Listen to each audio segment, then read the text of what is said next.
درود خدمت دوستان عزیز. امروز اومدیم بریم میلان گردی. با من همراه باشید.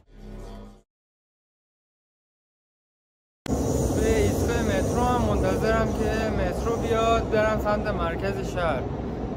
اینجا ایستگاه متروش با تورین یه خورده فرق داره، یه شیشه و حفاظ و اینا نداره که یه موقع مسافر ازش پایین نیفته. اینجا مستقیمه و سبک متروهای تهران بیشتر.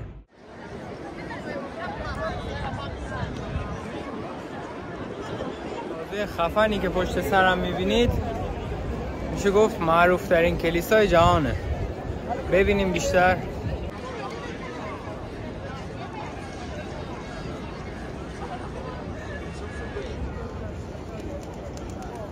این بنای خیلی خفنه که میبینید 600 سال طول کشیده تا بتونم بسازن، یه چیزی هلوش 6 قرن، یعنی از سال 1386 میلادی تا به چند سال پیش که تکمیلش کردن.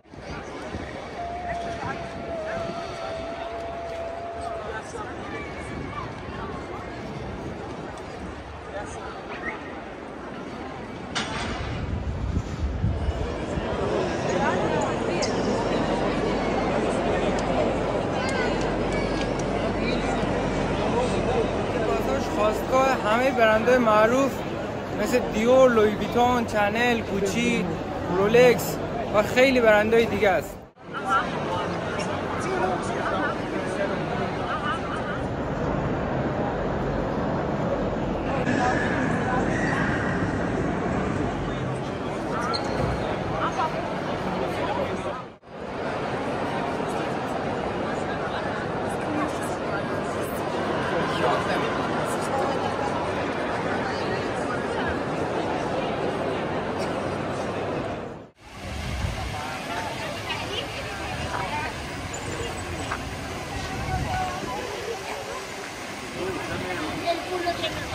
کاستلو خیلی میدون زیباییه.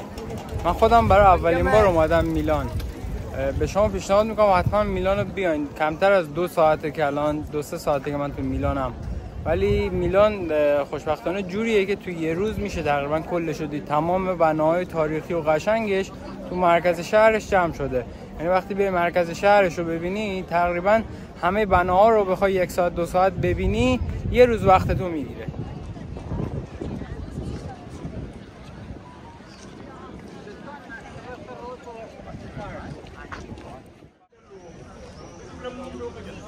خندق‌هایی که رومیان باستان اون موقع میکندن بیرون کاخشون و جلوی دروازه‌های ورودیشون که اگه دشمن بهشون حمله کرد پل آهنی که وجود داشت واسه رفت آمد رو برمی داشتن، دشمن نتونه وارد قلعه بشه و بیفته تو این خندق‌ها.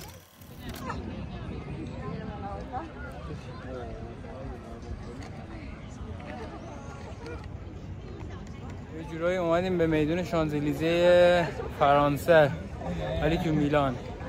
خیلی شبیه به همون میدون شانزلیزه فرانسه است ولی نسخه ایتالیایی شدهشه، توی میلانه و زیاد آنچنان فرقی نداره. نقطه پایان ولاگ میلان رو اعلام میکنم. منتظر اتوبوسیم که بریم ونیز. شب میرسیم ونیز، فردا ولاگ بعدی رو واسهتون میگیرم. ولاگ بعدی ونیز میبینمتون.